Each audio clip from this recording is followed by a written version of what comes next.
Welcome back. You are still watching Prime Life. Now, this evening we have Mualimah Farhana Hathurani with us as we embark on a new year. Mualimah Farhana will share her wisdom on setting meaningful Islamic goals, reflecting on the past year's accomplishments and areas for improvement, and how to make the most of the month of Muharram through acts of charity and self reflection. Assalamu alaikum, Mualimah Farhana. Welcome to Prime Life. May you please unmute yourself?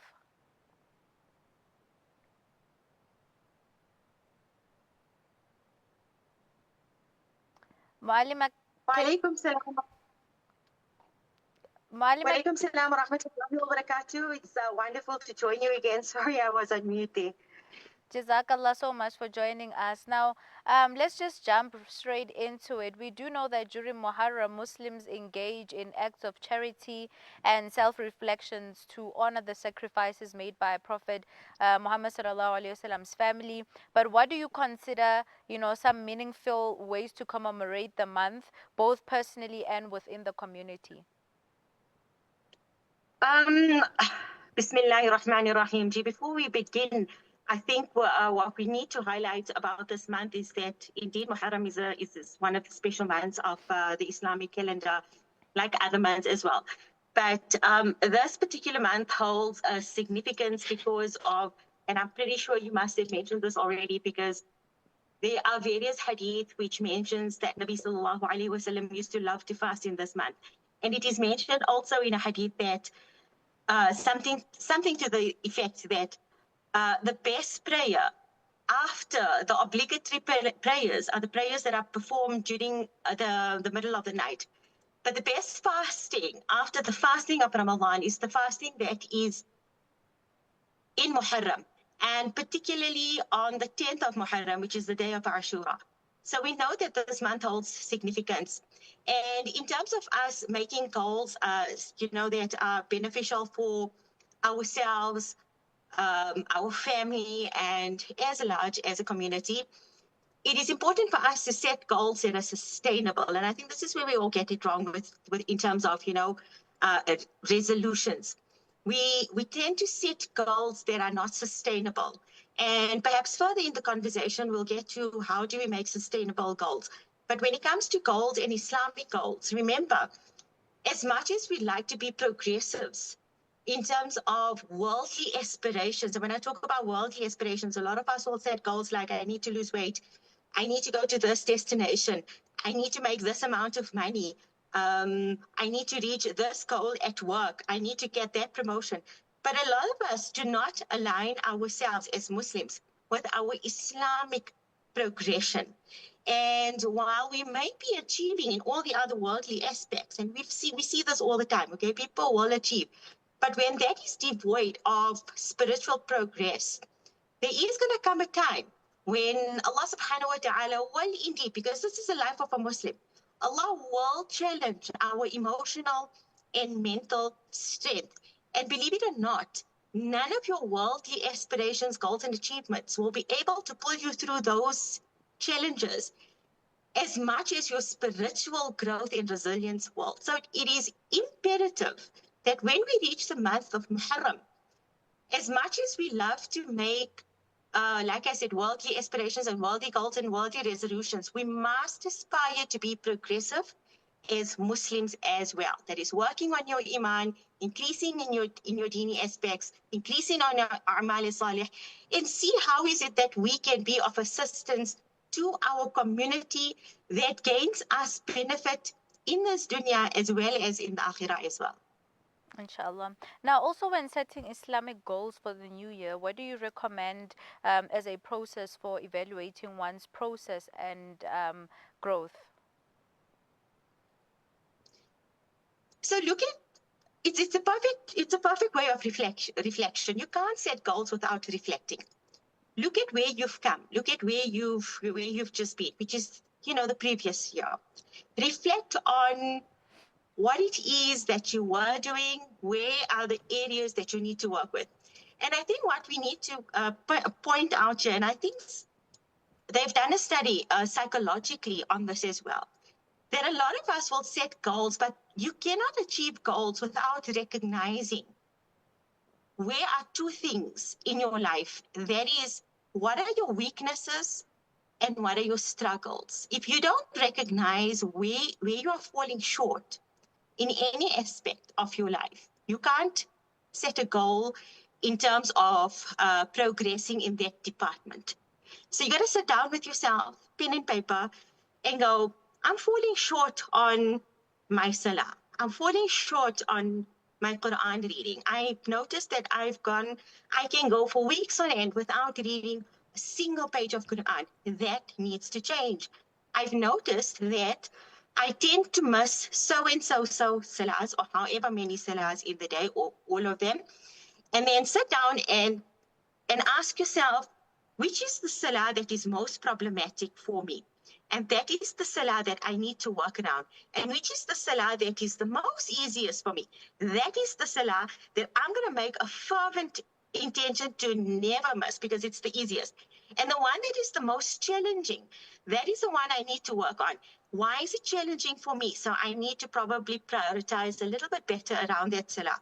So it's you've got to sit down with pen and paper, and you've got to because remember when we want to make resolutions, it's very easy to just say, I want to do this, I want to do this, I want to do this. But it's very difficult to achieve those things if you don't sit down and actually reflect on how it is you're going to achieve it and what are the actual obstacles that prevent you from currently doing that and what prevented you from doing that last year. So there has to be that sense of sitting down, reflecting, contemplating, and rescheduling, prioritizing again, and understanding where it is that you need to work on in order to make those resolutions sustainable for the next year. Mm. And in terms of sustainability, because you do know that when it comes to people drafting down their new year resolution, sometimes we can go overboard and write down things that are not sustainable in the long run. What advice would you give for someone who is trying to remain consistent by writing sustainable goals and making also sure that they are aligned with Islamic principles? There's a wonderful hadith, and I love quoting this hadith, and this is the exam, and this is how I advise my students at madrasa as well.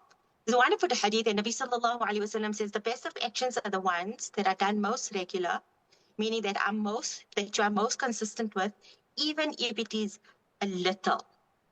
And that is the goal to consistency and sustainability. Ensure that when you are making your goals, so like say for instance, here's a person who probably doesn't dress Islamically, okay? And then she goes, okay, I set a goal, I must be in hijab the next year, okay? Very difficult. Maybe take a step back and go, I need to increase in my modest way. Instead of wearing, short sleeve, I'm going to lengthen my sleeves. I'm going to wear longer clothes that cover me properly.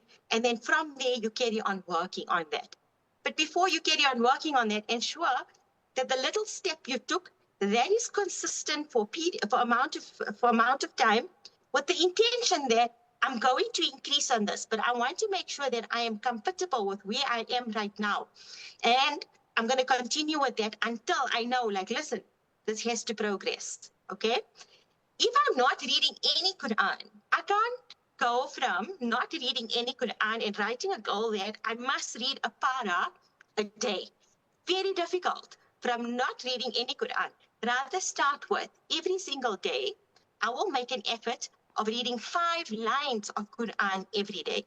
And you continue with the intention that if after 2 months, I am so able to read 5 lines, automatically you will see that from 5 lines, you're going to 5 more lines, and then it goes to page. And then as you're easily managing a page, it increases. So you start with goals that you are capable of doing, because we all lead very different lives. We all are doing different things. Our lives are all not the same. And, some are much more busier than others. Some are experiencing difficulties. Some may not be fluent in certain things or whatever it is. So it may be easier for some people to read a certain amount, and it may be difficult for people to read that same amount. So go according to what you are able to do, taking into consideration your, like I said, your lifestyle, your time factor, and all of those things, and remain consistent on it. But don't remain stagnated on it. You must be progressive. So if after 5 months you go, okay, I've been reading 5 lines of Quran, or I've been doing this, I can definitely increase. If I've been giving sadaqah 10 rand a week, definitely after 2 months, 3 months, I can increase that to 20 rand a week, and then it increases and it increases. So you must make goals that you are able to achieve that align with your personal aspirations, your personal work ethic, your personal, in terms of whatever it is that you are currently doing and managing in your life.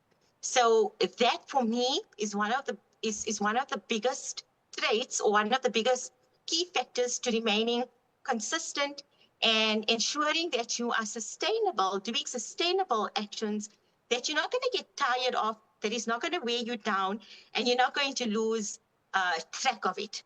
And even if it does happen, like say you miss a day, or you miss 2 days, just jump back onto the horse. Don't lose motivation. Forgive yourself for it. Sometimes things happen on the spur of the moment. You have a crazy day. You're unable to do what you needed to do and set out to do. It is okay. Get back to it whenever you can get back to it. But don't just go, I didn't do it for 3 days, and so now I'm just going to leave it like that. No, don't do that. If you're tired, you're going through a difficult time, kill yourself. Okay, I'm going to give myself this, I'm going to give myself space. I cannot manage to do what I set out to do. It is okay. I will do what I have to do. Do what you have to do. And inshallah, once you're out of that funk and out of that space and out of whatever it is that's holding you back, get back onto that horse and continue with your amal. Jazakallah so much for sharing that with us. Now, just to wrap up our conversation, please tell us, how can Muslims maintain a balance between their spiritual goals and, their day-to-day life responsibilities? Some people have families, community responsibilities, work, etc. Well, like I said,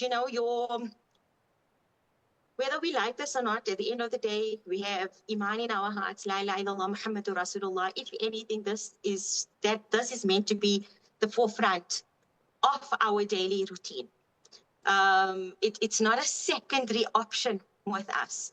So, someone gave me this advice many, many, many years ago, and says the problem with us is we try and revolve our salah in our ibadat. We make everything else a priority, and then we see how much of our salah and our ibadat can be fit into that. It's not supposed to be that way. Everything else is meant to be revolving around our ibadat and our responsibilities towards Allah subhanahu wa ta'ala. Because essentially a Muslim has two responsibilities. One towards Allah subhanahu wa ta'ala and the other towards Muslims. And when they say Muslims, it's your family obligations, your community, and whatever it is that you are committed to doing.